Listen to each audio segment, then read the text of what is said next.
E eu decidi que eu queria me sentir fora daquilo, queria sair daquela situação, e que eu queria ficar fora daquele negócio, e a distância daquele tipo de instituição, que ela negava os valores que diziam que afirmava.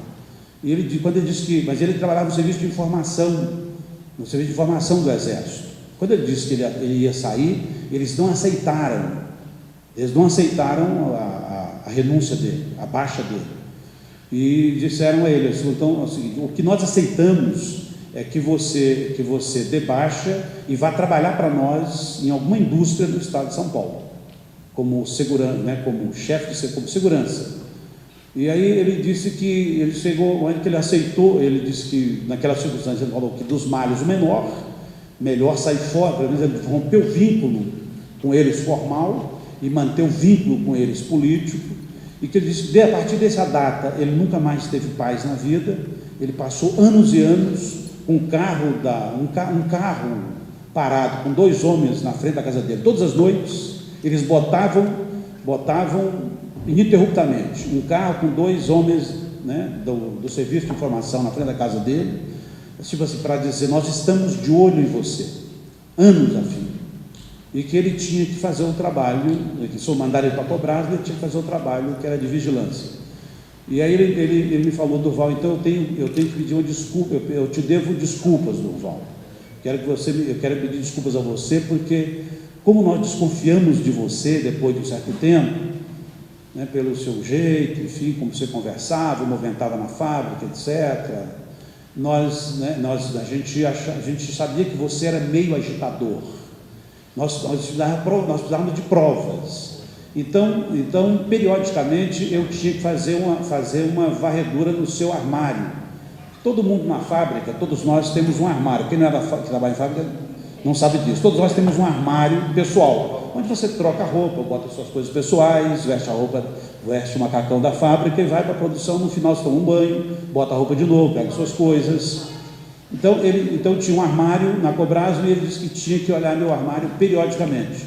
Ele falou: mas a gente nunca encontrou nada. Eu falei: pois é, Edson, é que eu te agradeço a sua atenção, e é um prazer estar aqui batendo papo com você, e respeito muito a sua história, mas eu também já sabia que como eu sabia que você iria olhar no meu armário, eu sempre deixava 2 ou 3 do lado à esquerda, ora 2 ou 3 do lado à direita, né? À esquerda ou à direita, para não repetir o mesmo local, porque nessa época todos nós que militávamos, você tinha que ter esse cuidado, assim, porque nós estávamos militando num ambiente ainda de ditadura. Era uma ditadura que estava entrando num processo dela de distensão, né? O nome é distensão, mas era uma ditadura.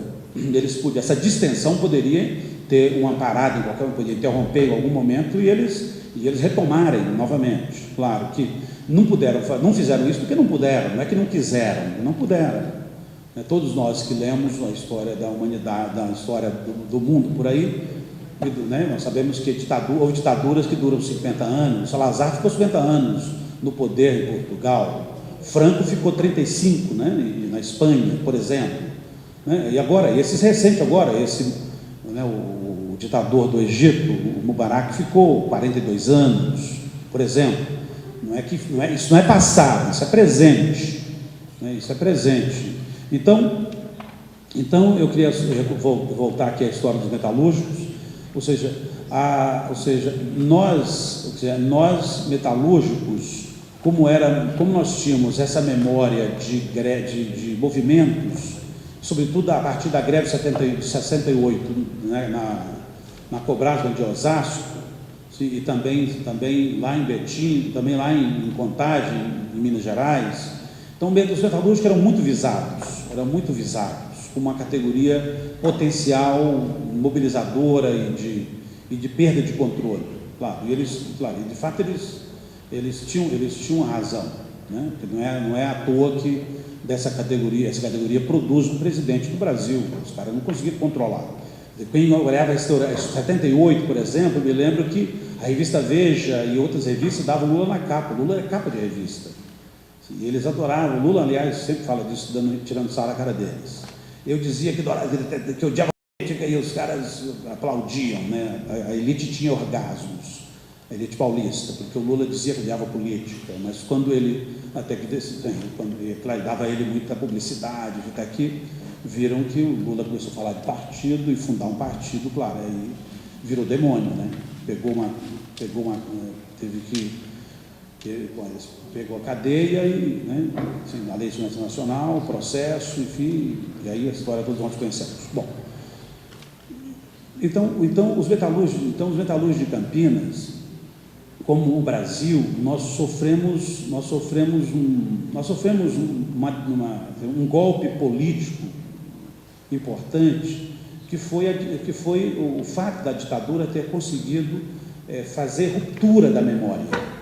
A ditadura conseguiu isso conosco, ela rompeu a história do Brasil e separou as gerações. A geração que enfrentou o golpe militar, que foi a vítima direta do golpe militar, essa geração, ela quase que não conseguiu plenamente dar continuidade. Houve ali uma ruptura. E eu penso que essa ruptura de gerações que nós tivemos, ela com certeza foi decisiva para nós termos zelado pouco da nossa memória como Sindicato de Metalúrgicos de Campinas.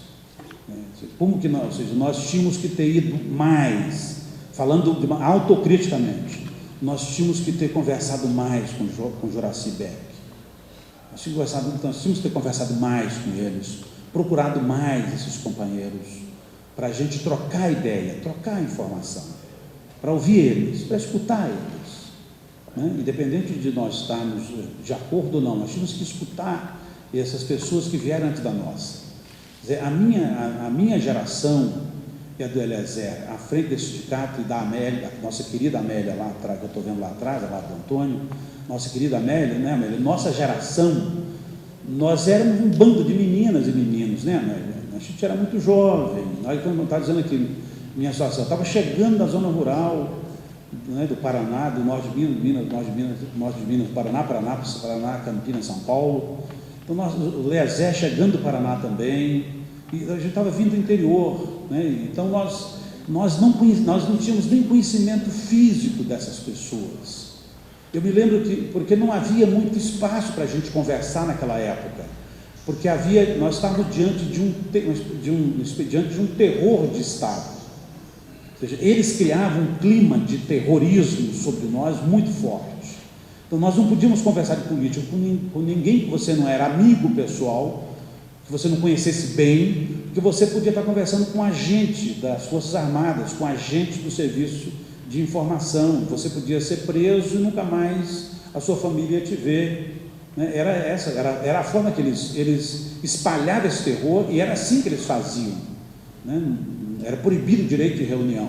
As nossas reuniões naquele período, nós vamos pensando, vamos ter que retomar. E aí, graças, eu penso, no caso, nós tivemos uma situação privilegiada, nós, eu, Eliezer, Amélia e outros, porque nós estávamos no guarda-chuva da igreja, nós éramos jovens católicos, né, Ferraro? E a gente teve homens como você, como Praxedes, nosso querido amigo Praxedes, né, o Terêncio, né, outro grande sujeito, né, que foram pessoas que acabaram abrindo a igreja, né, com outras pessoas que eu não vou citar o nome aqui agora, mas outras pessoas valorosas, né? A nossa Lise Roy, a nossa querida Lise, que está aqui com a gente, né? Por exemplo. Então, homens e mulheres da qualidade dessas pessoas, inclusive, né, Lise, que veio do Canadá, Terêncio americano, né? Enfim, gente que veio, inclusive, de outros continentes, que vieram e se dedicaram à causa da democracia e do povo brasileiro. E essa retaguarda que nós tivemos nos ajudou a gente a se fortalecer, e nós começamos a juntar a gente decidiu juntar os caquinhos, né? A Amélia na JOC, nós na Pastoral Operária, e fomos juntando os caquinhos para a gente ver se conseguimos reconstruir, né? Sim.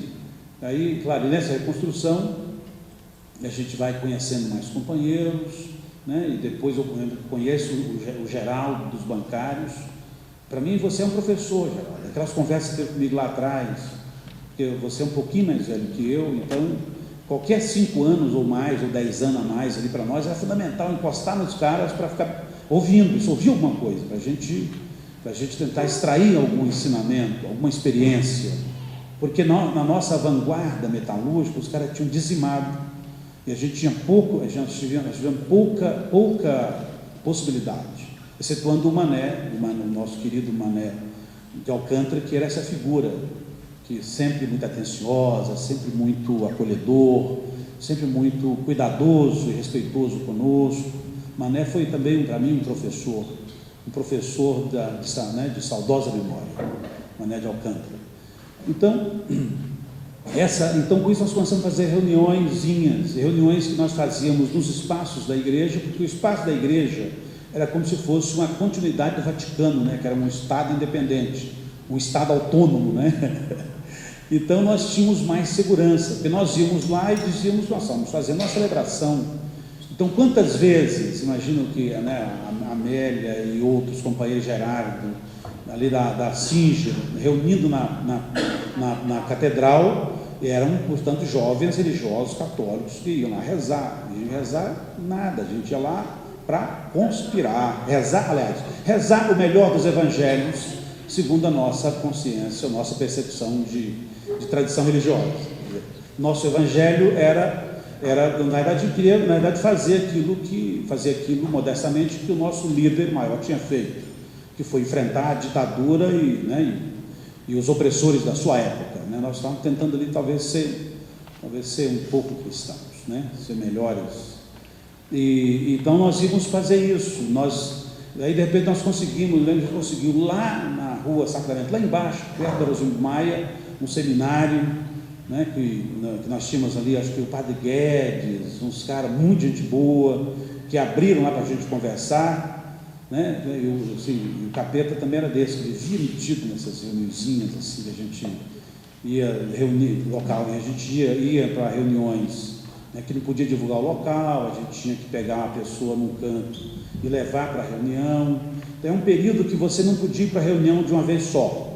As reuniões, as conversas mais sérias, a gente tinha que convidar uma pessoa para a reunião, você tinha que convidar ela, às vezes, num canto, e dali você ia para outro local, né, e às vezes nós íamos para um terceiro local, que seria a reunião. Eu me lembro que eu fui, em São Paulo era assim, aqui em Campinas a gente participava de coisa mais amena, mas, desculpe, em São Paulo eu me lembro que eu fui a um seminário em 79, com o nosso querido e saudoso Busquem, que a direita disse que a direita o classificou como ladrão. Sim, porque nós ou somos bandidos, ou somos ladrões, ou somos comunistas, ou somos terroristas, né? Comedor de criancinha. Sim, nós sempre somos isso, né? Na opinião deles. Sim. Então Busquem é um ladrão, um mensaleiro, né? Morreu como mensaleiro. Sim. Talvez porque seja um dos mais dignos que o Brasil conheceu, né? Dos militantes de esquerda. Eu conheci o Gusto em 79, numa dessas reuniões, falando isso para a gente recuperar a memória do Gusto. Eu acho que pouca gente pôde conhecer de perto, conviver com ele. Eu tive a honra de conhecê-lo, a honra e a felicidade de conhecê-lo em 79, e tive uma aula de sindicalismo com ele no final de semana. Ele e os companheiros da oposição metalúrgica de São Paulo, enfim. Eu estou contando essa passagem para dizer o seguinte: quando eu fui, em 79, fui lá para aprender um pouco de sindicalismo, para conversar com esses companheiros, porque os bancários de São Paulo ganharam a eleição sindical ainda em 79, da ditadura, né? Os pelegos eram sempre homens e mulheres da ditadura militar. Então eu fui para esse seminário, e eu sei que eu fui convidado para ir nesse evento. Cheguei em São Paulo, num local, o pessoal me recebeu dali, aí me levaram para um outro local, e ainda não era o local da reunião. Dali eles pegaram um carro e me levaram para esse terceiro local, e lá foi onde eu conheci o Busquem, o Avelino Ganser, que era militante da oposição rural de Santarém, no Pará, no grupo Lamparina. Tinha um grupo chamado Lamparina, que esse povo, por que o Avelino Ganser estava lá?